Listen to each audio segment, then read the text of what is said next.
Расте бројот на пациенти со астма, како на оние со полесна форма на болеста, така и на оние што е неопходно да се хоспитализираат поради лошата клиничка слика, покажуваат податоците од клиничката болница во Битола.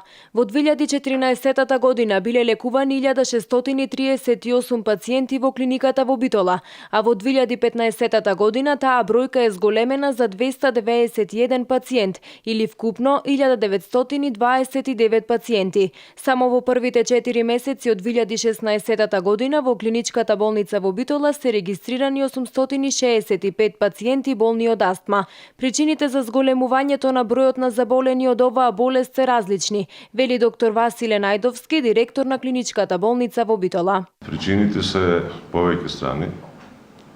Освен отпорноста на организмот, влијанието е на блиската и околината во која што живееме. Веројатно има дели во генетските фактори.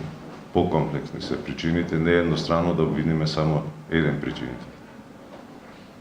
Начинот на исхрана, алергиската реакција, влијанието на околината и стекнувањето на отпорност кон околината, за жал од најрана возраст почнуваат.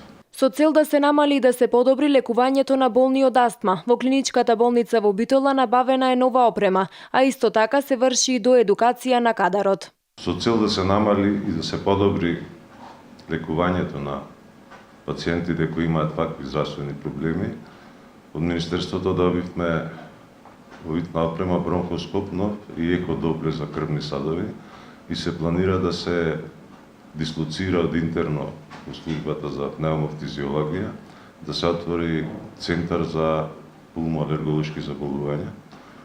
Во текст сме на разговори со клиниката за пулмоалергологија од Скопје. Имаме веќе пуштено и колешка на субспециализација и во текот на оваа недела треба да почнат да доаѓаат во Битола како да извршуваат здравствени услуги, така и да едуцираат нашиот кадар кој е моментално. Астмата е сериозен светски проблем и представува едно од најчестите хронични заболувања, од кое боледуваат повеќе од 350 милиони лица ширум светот, од сите возрастни групи. Оваа болест може да биде излекувана, ако пациентот ги следи упатствата од лекарот и доволно долго да прима соодветна терапија.